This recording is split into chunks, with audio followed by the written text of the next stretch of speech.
Voilà, ça record.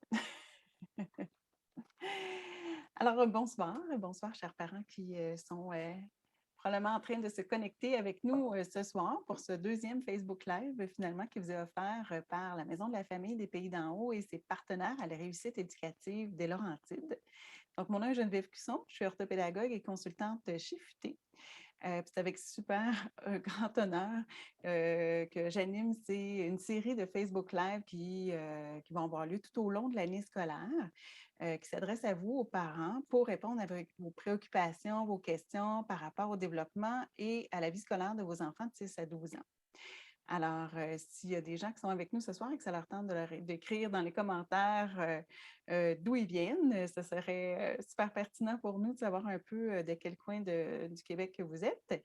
Mais voilà, vous pouvez nous dire bonjour, puis cliquez sur j'aime aussi si ça vous intéresse. Alors, juste avant de vous présenter les invités de ce soir, je vais vous informer aussi qu'il y a une toute nouvelle chaîne YouTube de la Maison de la famille où vous allez pouvoir réécouter en rediffusion tous les Facebook Live qui ont été tournés, enregistrés. Donc, ils vont être déposés sur cette chaîne YouTube-là. Le lien est dans les commentaires, donc vous pourrez aller revoir ce même Facebook Live de ce soir en rediffusion. Puis je vous invite aussi à aller voir la programmation de la Maison de la famille des Pays d'en haut, où il y a beaucoup, beaucoup de belles activités qui sont offertes cet automne, dont la journée porte ouverte qui aura lieu le 10 septembre. Il va y avoir plusieurs activités aussi pour fêter le 25e anniversaire de la Maison de la famille. Il va y avoir un lancement d'une série de capsules vidéo pour vous aider, les parents, à ce que la période des devoirs et des leçons de vos enfants soit plus agréable pour préserver votre relation, parce que c'est ça qui est vraiment le plus important. Et donc voilà, allez-y, jetez un petit coup d'œil sur soit la page Facebook ou encore la page web de la Maison de la famille pour voir toute la programmation, la belle programmation qui vous attend cet automne. Donc, avec nous ce soir, deux invités. Donc, Rachel David-Asselin, qui est psychoéducatrice au CI3S des Laurentides, qui va aborder avec nous le thème de ce soir, qui est le stress et l'anxiété que peuvent vivre nos enfants à la veille de la rentrée scolaire, parce qu'on sait que ça s'en vient et que ça peut être vraiment stressant pour plusieurs ou certains. Et on a aussi avec nous Alexandra Perrachenaille, qui est facilitatrice et animatrice pour Espace Parents, qui a été mise sur pied par le Comité des partenaires des familles des Pays d'en haut. Donc, Alexandra vient nous présenter finalement le nouveau service qui va vous être offert cet automne, donc très bientôt. Donc, on pourra discuter de tout ça avec Alexandra vers la fin de la rencontre de ce soir. Alors, bonjour à vous deux. Je suis contente de vous voir. Bonjour, ça me Bonjour. fait plaisir. Yeah. Donc, Rachel, toi qui es psychoéducatrice aussi 3S, veux-tu d'abord, juste avant qu'on aborde le sujet, nous expliquer qu'est-ce que ça fait une psychoéducatrice? Oui, c'est une bonne question. Qu'est-ce que ça mange en hiver? En fait, une psychoéducatrice, nous, on se spécialise avec les difficultés d'adaptation. Donc, on travaille avec toutes sortes de clientèles.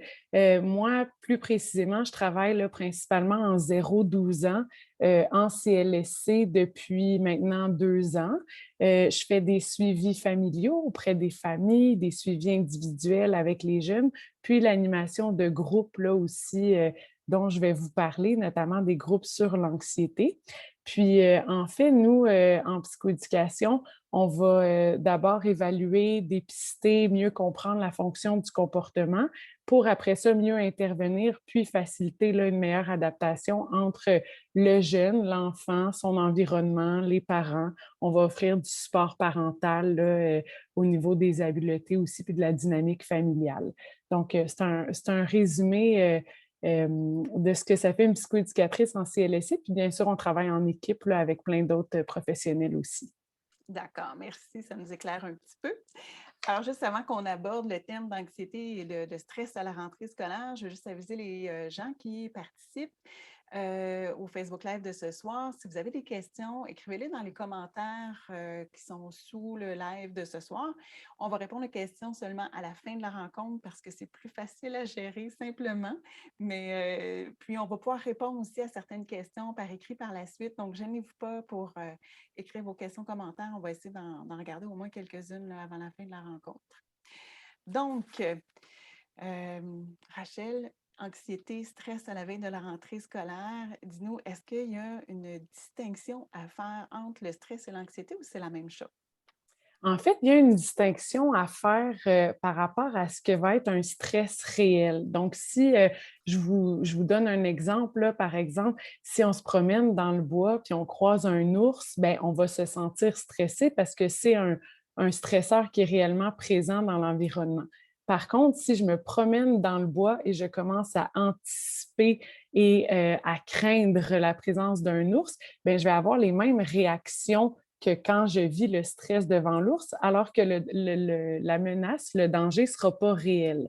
Donc, on peut penser que les manifestations sont similaires. Je vais vous en parler un petit peu plus loin là, de comment ça s'observe, comment ça se manifeste, mais le stress, ça va être lié à quelque chose qui est réellement présent dans l'environnement, alors que l'anxiété, ça va plus être lié à l'anticipation d'une menace ou d'un danger qui peut finalement ne jamais se produire. Donc, la rentrée scolaire, est-ce que c'est une situation qui est anticipée ou c'est un stress qui est réel? C'est un stress qui est réel, la rentrée scolaire, un peu comme un déménagement, si on veut, parce que ça va amener l'enfant là, à s'adapter à un nouveau milieu, à une nouvelle routine. Même si c'est un enfant qui allait déjà là, à l'école, ben, c'est un enfant qui va devoir s'habituer à une nouvelle dynamique de groupe, à une nouvelle enseignante, à différentes situations qui vont se passer dans le milieu scolaire, le trajet en autobus. Donc, il y a beaucoup de choses là, que ça implique la rentrée à l'école. Donc oui, c'est un stress qui est réel, puis qui est documenté là, comme étant réellement stressant pour, les enfants. Puis nous, comme parents, comment on fait pour détecter si notre enfant vit un stress face à la rentrée scolaire? Est-ce qu'on a des indices? Oui, ça peut se détecter sous différentes formes. D'abord, ça peut être, si on veut, l'enfant peut verbaliser ça en passant par des mots physiques. Donc, ça peut être vraiment par des sensations physiques. Un enfant qui va se plaindre de maux de ventre, de maux de tête, qui aurait les mains moites. Plus l'enfant va être jeune, souvent, plus ça va être sa façon de verbaliser son anxiété. Parce que l'enfant qui est plus jeune, il n'aura pas nécessairement accès là, aux pensées qui l'habitent. Puis souvent, ça va passer par oups, c'est le premier matin d'école, puis je dis à maman, j'ai mal à la tête, j'ai mal au ventre, je me sens pas bien, j'ai le goût de vomir. Donc, d'abord, ça peut être des manifestations physiques. Ça peut être aussi plus au niveau cognitif, donc plus au niveau de la pensée, des pensées négatives, des pensées rapides, des scénarios catastrophiques que l'enfant va se créer. Puis l'anxiété, souvent, ça va avoir comme effet de nous créer une vision tunnel. Hein? Donc, on a l'impression que c'est ça qui va se produire, puis il n'y a pas d'autres scénarios possibles qui peuvent être envisagés. Puis au niveau comportemental, bien chez les enfants, des fois aussi, on va l'observer par l'enfant qui va être un petit peu plus irritable, plus explosif, hein, qui peut faire plus de crises justement la semaine là, avant que la rentrée arrive. Ça peut se traduire comme ça, qui va chercher aussi à éviter la situation qui va être anxieuse. Donc, par exemple, comme je vous disais, un enfant qui le matin va se lever puis qui va dire je ne peux pas aller à l'école parce que j'ai trop mal à la tête, j'ai trop mal au ventre. Donc, finalement, quand on observe chez nos enfants de l'anxiété, c'est vraiment par des manifestations de mots physiques, des pensées un peu négatives, puis aussi des comportements un peu inhabituels, là. Oui, C'est exactement. vraiment comme ça que ça se passe. Puis Oui. ces manifestations-là, ce stress-là, est-ce que c'est normal? C'est une bonne question parce que le stress lié à la rentrée scolaire, c'est normal. C'est normal chez l'enfant, c'est normal chez le parent. On l'a dit tantôt que c'est lié à quelque chose des changements réels qu'on s'apprête à vivre. Donc, c'est normal que mon enfant me verbalise des fois des inquiétudes là, par rapport à l'école ou qu'on sente qu'il est plus agité, plus irritable là, la semaine avant d'entrer à l'école ou la semaine durant l'entrée scolaire aussi. Donc, l'idée d'abord, ça va être de valider qu'est-ce que mon enfant il vit, de reconnaître, moi, maman, papa, je le vois que ça t'inquiète parce que l'entrée à l'école revient. Moi, papa, maman, je te connais assez pour savoir que ça se peut-tu que tu as peur un petit peu parce que bientôt, tu le sais que dans 3 dodo, l'école va recommencer. Donc, déjà, d'envoyer le message à notre enfant qu'on reconnaît, qu'on valide, qu'on accueille le sentiment qu'il vit, bien, ça vient l'apaiser puis amener un soulagement chez lui. OK, donc il ne faut pas essayer de balayer ça sous le tapis et dire ben non, voyons donc, c'est correct, c'est juste l'école. Donc, de vraiment reconnaître que ce stress-là est réel, puis est normal aussi. Exactement. l'effet de se sentir compris par son parent, hein, la personne la plus importante là, dans la vie de l'enfant, bien déjà, ça va avoir un impact positif, puis ça va venir l'apaiser plutôt que de banaliser ou de minimiser, parce qu'en fait, le stress, c'est une émotion qui est réelle, qui est présente, que l'enfant le veuille ou non. Donc, il vaut mieux prendre soin de cette émotion-là, puis d'envoyer le message à notre enfant que c'est normal, puis qu'on est là, puis qu'on va l'aider là-dedans aussi. Super. Et puis, dis-nous, est-ce qu'il y a des moyens qu'on peut utiliser, nous, comme parents, quand on voit que notre enfant commence à vivre du stress face à la rentrée pour essayer de l'apaiser et de réduire son stress? Oui, il y a plusieurs moyens. Comme je vous disais, il faut faire attention, là, les moyens que je vais vous proposer, c'est des moyens généraux, hein, qui souvent, cette période de stress-là, on peut penser à une période qui va prendre à peu près 3 semaines. Un temps d'adaptation, là, c'est à peu près ça que ça prend 3 semaines avant de créer une nouvelle habitude. Donc, c'est un temps qu'on doit se donner. Après ça, si on voit que le stress, l'anxiété chez mon enfant persiste, devient trop envahissante, perturbe le fonctionnement de l'enfant, entraîne une souffrance, on ne reconnaît plus notre enfant, l'absentéisme à l'école augmente, il s'isole, perd d'appétit, difficulté au niveau du sommeil. Donc ça, je vous inviterais à aller vous chercher des moyens plus spécialisés, là, puis à consulter. On vous donnera des ressources un petit peu plus loin.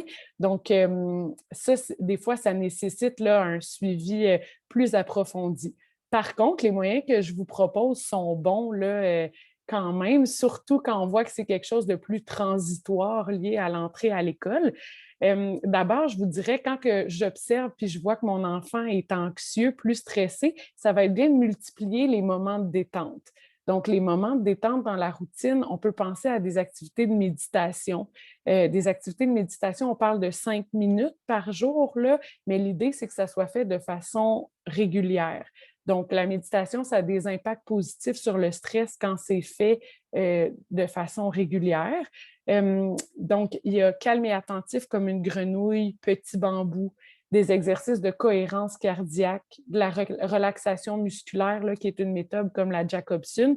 Donc, ça peut être intéressant de le mettre en place dans la routine le soir avant d'aller se coucher ou le matin quand mon enfant se lève. Donc, quand l'enfant est disponible, là, on peut maximiser ces moments-là. Ça, Il y a juste pour aussi informer les parents, ce sont tous des petits outils qu'on peut trouver sur YouTube, là, des petites vidéos très courtes, oui, méditations pour les enfants. Donc, ça peut être intéressant d'aller. Peut-être qu'on pourrait les rajouter en commentaire, Rachel, la petite grenouille, petit bambou, tout ça. Là. oui, parfait, Très bonne noté. idée. On va faire ça tantôt. OK, super. Puis aussi de mettre des activités dans la routine qui vont venir focusser l'attention de mon enfant, surtout si on observe que chez mon enfant, ça se passe plus au niveau cognitif, hein, quand je vous disais que l'anxiété peut se manifester de différentes formes.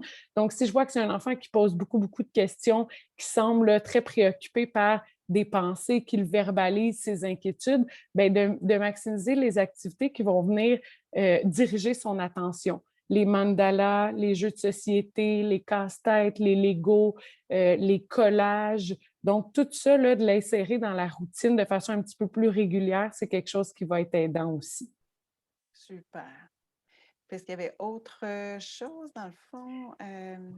Oui, bien, de façon générale, je vous dirais que de mettre en place une routine un petit peu plus stable, hein, on le sait, on revient des vacances estivales, on a relâché, ça fait du bien, tout le monde avait besoin de ça, mais ça peut être bien de réintégrer une routine là, un petit peu plus saine, pas le premier jour d'école, mais quelques jours avant. Donc, tranquillement pour rattraper les heures de sommeil perdues, limiter le temps d'écran, se coucher, c'est ça, à des heures plus raisonnables, une alimentation saine. Donc, l'hygiène de vie là, qu'on appelle, c'est pas mal la base pour aider la gestion de l'anxiété. Après, si on va dans des moyens un petit peu plus précis là, par rapport à l'anxiété, c'est le sentiment de contrôle que l'enfant va ressentir face à la situation va avoir un impact sur le niveau de son anxiété. Donc, je m'explique. Euh, pour la rentrée scolaire, par exemple, ça peut être gagnant de favoriser les décisions chez l'enfant. Donc, d'y redonner beaucoup, beaucoup de choix puis de pouvoir dans ce qu'il peut décider là, du haut de ses 6 à 12 ans pour venir augmenter son sentiment de contrôle. Donc, plus je sens que j'ai du contrôle sur la situation, moins je vais me sentir stressée. Si on pense à la rentrée scolaire, ça pourrait être, par exemple, de faire participer l'enfant au choix de son matériel, au choix de son coffre à crayon, au choix de son sac à dos, au choix de sa boîte à lunch, comment il veut s'habiller à la première journée d'école, qu'est-ce qu'il veut manger dans son lunch au premier dîner d'école. Est-ce que, si on peut se le permettre, est-ce que l'enfant peut choisir si c'est papa ou maman qui va le reconduire, s'il prend l'autobus ou il préfère cette journée-là que ce soit un des deux parents qui va le reconduire. Donc, vous voyez, l'idée, c'est vraiment d'intégrer l'enfant dans les décisions pour qu'il sente qu'il a un pouvoir finalement sur son environnement. Aussi, plus une situation va être nouvelle, imprévisible, souvent plus elle va être anxiogène. Donc, comment je peux venir diminuer la nouveauté, l'imprévisibilité liée à la rentrée scolaire? Est-ce que, par exemple, on peut se pratiquer à faire le trajet en auto ou à pied que mon enfant va faire en autobus? Est-ce que je peux passer devant l'école? Est-ce que je peux aller jouer dans la cour d'école? Se pratiquer avec la boîte à lunch, si c'est un enfant qui intègre la maternelle, se pratiquer à dîner avec la boîte à lunch avant même d'être rendu à l'école. Ça, c'est toutes là, des façons de diminuer l'imprévisibilité, la nouveauté liée à l'entrée à l'école. N'hésitez pas aussi à rappeler là, les repères qui vont être présents dans l'environnement scolaire à l'enfant. Si on sait qu'il y a des amis qu'il connaît qui vont être dans sa classe, si on connaît le nom de l'enseignante, lui rappeler que c'est telle surveillante du dîner qui va être avec lui, puis de refaire, là, de décortiquer les étapes de la journée qui viennent peuvent être aidantes pour lui aussi. Puis je vous dirais, dans l'ensemble, c'est important comme parent de maintenir un discours qui va être positif. Il faut que l'enfant sente que c'est important pour vous, l'école, que vous validez le fait qu'il aille à l'école, puis que vous faites confiance à ce milieu-là. Donc, c'est la responsabilité du parent, finalement, d'envoyer un message positif là, à l'enfant par rapport à l'école. Ah, fait que là, tu as nommé beaucoup de choses pour Oui! sécuriser nos enfants, donc leur donner du contrôle, faire des activités plus calmes, réintégrer la routine, puis même des fois prévoir pour des enfants qui ont un petit peu un niveau de stress un peu plus élevé, là, déjà faire des expériences là, pour intégrer un peu plus là, ce qui s'en vient à l'école. Puis, est-ce que tu avais autre chose aussi, je crois? Oui, pour les enfants Les qui vont enfants être un petit peu plus vieux, qui... tantôt je parlais là, au niveau cognitif, on peut penser que c'est plus vers l'âge de 8 ans qu'on va avoir accès aux pensées de l'enfant, puis qu'on va pouvoir faire de la restructuration cognitive qu'on appelle, ça veut dire remettre en question la pensée anxiogène pour développer une pensée plus aidante. Donc, pour les parents là, d'enfants âgés à partir de 7-8 ans, là, c'est quelque chose qui peut être utilisé auprès d'eux. C'est-à-dire que si mon enfant a des inquiétudes, arrive à vous verbaliser qu'il craint de ne pas se faire d'amis, il a peur de se perdre dans l'école, bien, ça peut être intéressant de prendre un temps avec lui puis de questionner cette pensée-là. Il faut faire attention de ne pas tomber, comme on disait tantôt, dans minimiser, banaliser ou vouloir rassurer beaucoup, beaucoup mon enfant. On va plutôt chercher à poser des questions ouvertes pour que l'enfant remette en question sa pensée lui-même. Donc, si on prend, là, par exemple, un enfant qui dit « je ne me ferai jamais d'amis à l'école, je ne me ferai pas d'amis cette année », bien, le parent pourrait s'asseoir, prendre 5 minutes avec l'enfant puis le questionner. Est-ce que ça t'est déjà arrivé? Ça serait quoi le pire qui pourrait arriver dans cette situation-là? Est-ce que tu as tendance à exagérer? Tu penses-tu qu'il y a d'autres manières de voir la situation? Vous voyez, le parent va beaucoup rester en position d'écoute, puis on va venir poser des questions ouvertes à l'enfant, puis on va venir le laisser répondre. Suite à ça, on peut identifier une pensée qu'on appelle aidante. Donc, quand mon enfant a cette espèce de pensée automatique-là de je ne me ferai pas d'amis, bien, qu'est-ce qu'il pourrait se dire à la place? Il pourrait se dire ah non, c'est vrai, l'année passée, j'avais réussi à me faire 2, 3 amis, puis cette année, je vais être capable aussi. Il pourrait se dire tout le monde est dans la même situation. Moi, c'est la rentrée scolaire pour tout le monde, donc personne ne va se connaître. Vous voyez, des fois, il y a des enfants qu'on leur suggère d'écrire cette pensée-là, de la mettre dans la chambre, de la cacher dans leur poche, de la relire là, quand on voit que on devient trop envahi là, par ces craintes-là, ces inquiétudes-là. Donc, donc l'idée, c'est comme parent de poser des questions ouvertes, de venir questionner la pensée pour amener mon enfant à se rassurer puis à se questionner par lui-même. Donc, finalement, on veut aider à voir nos enfants les faits plutôt que les peurs, puis ramener des expériences positives, des réussites qu'il y a déjà eues avant pour un peu contrer les peurs qui s'est créées là. Exactement, il faut trouver un moyen de déjouer la vision tunnel, hein, que je vous parlais au début, qui va se créer avec les scénarios anxieux. Donc, oui, c'est une façon pour le parent d'arriver à semer le doute puis à déranger la pensée là, anxieuse qu'on appelle. OK. Puis si notre enfant là, manifeste vraiment là, beaucoup d'insécurité puis d'anxiété face à l'école, qu'est-ce qu'on fait? Est-ce qu'on l'envoie quand même à l'école? Comment on réagit comme parent? Oui, ça, c'est majeur dans ce que tu nommes, Geneviève. L'important en anxiété, c'est d'éviter l'évitement. Donc, souvent, hein, quand on n'est pas confortable dans la situation, on va chercher à l'éviter. Donc, mon enfant pourrait, là, par différents moyens, chercher à ne pas intégrer l'école, à s'absenter. Donc, comme parent, il ne faut pas rentrer là-dedans. Il faut exposer notre enfant à l'école, même si on voit là, ce que ça lui demande. Plus l'enfant, en fait, va être exposé de façon régulière à la situation qui est anxieuse, si on pense par exemple à la rentrée à l'école, plus l'anxiété va diminuer rapidement puis que mon enfant va s'habituer. Donc, vraiment, comme parent, soyez alerte là, de ne pas tomber dans le piège, puis de ne pas venir renforcer l'évitement de vos enfants, mais plutôt d'encourager à les exposer puis à les intégrer à l'école. On sait que c'est un milieu qui est sécuritaire, qui est important. Donc, l'idée, c'est de les soutenir là, pour que ça se passe le mieux possible.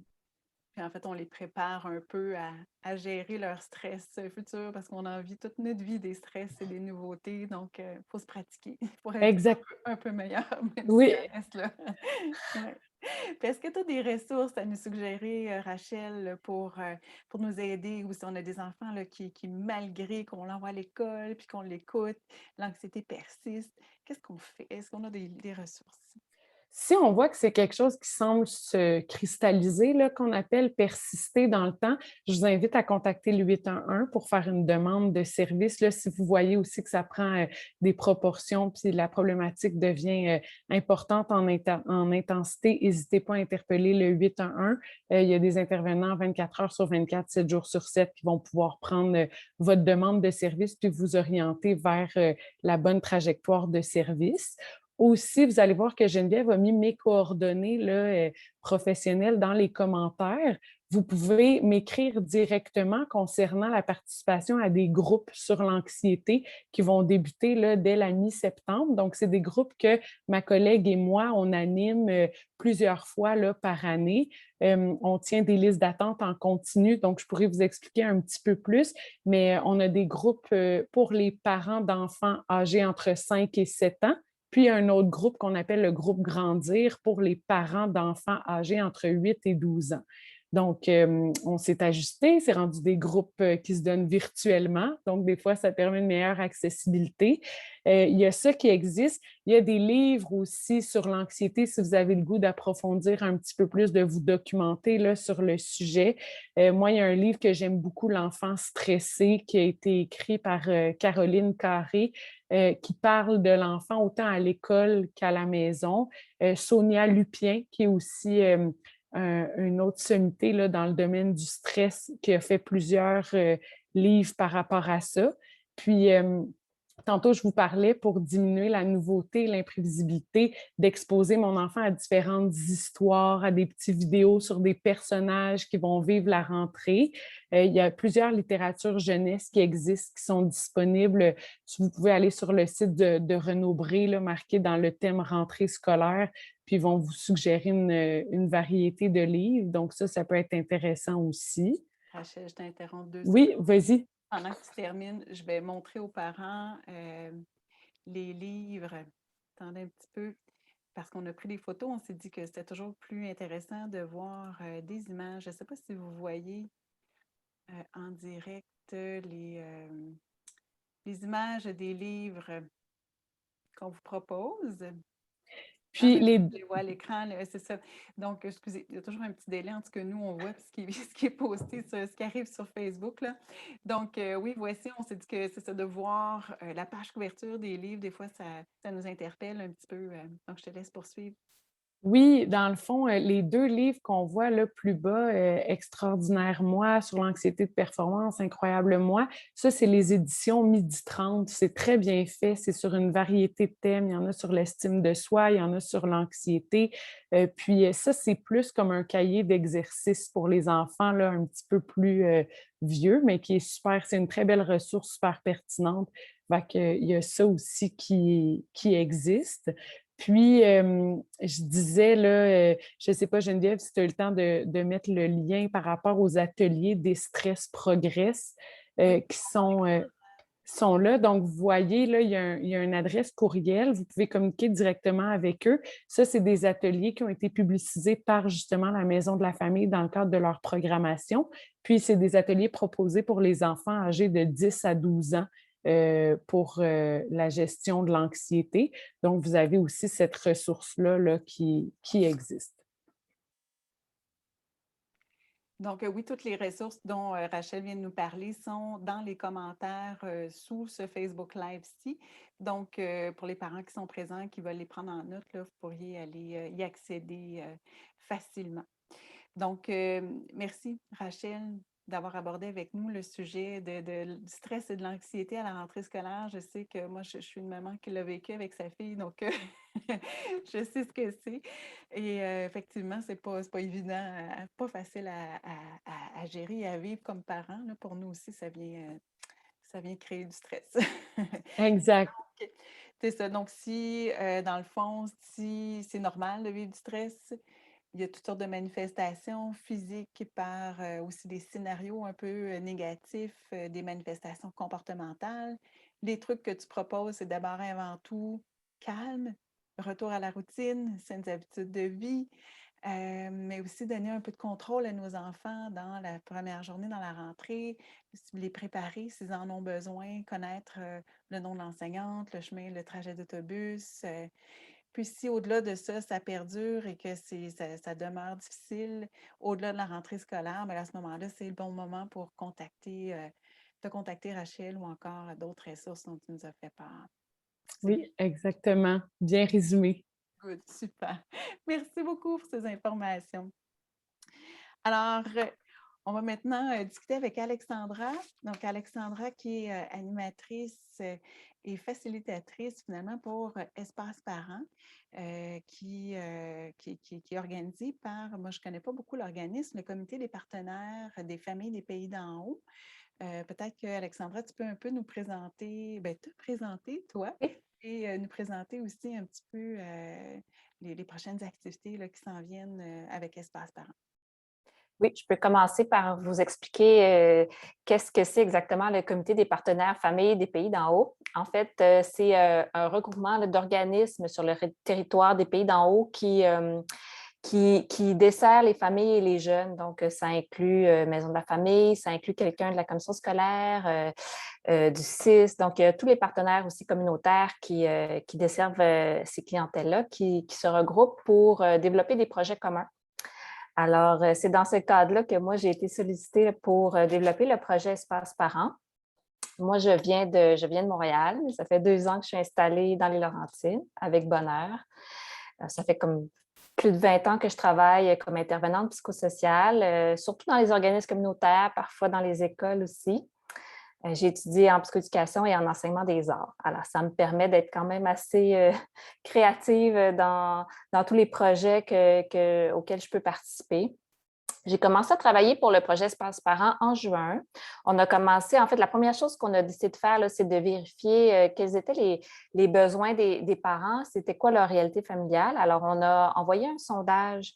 D'ailleurs, je pense que tu l'as mis aussi dans les commentaires. Donc, il est toujours possible de répondre au sondage. C'est une dizaine de questions pour connaître les préoccupations des parents, quels services ils aimeraient obtenir au cours des prochains mois.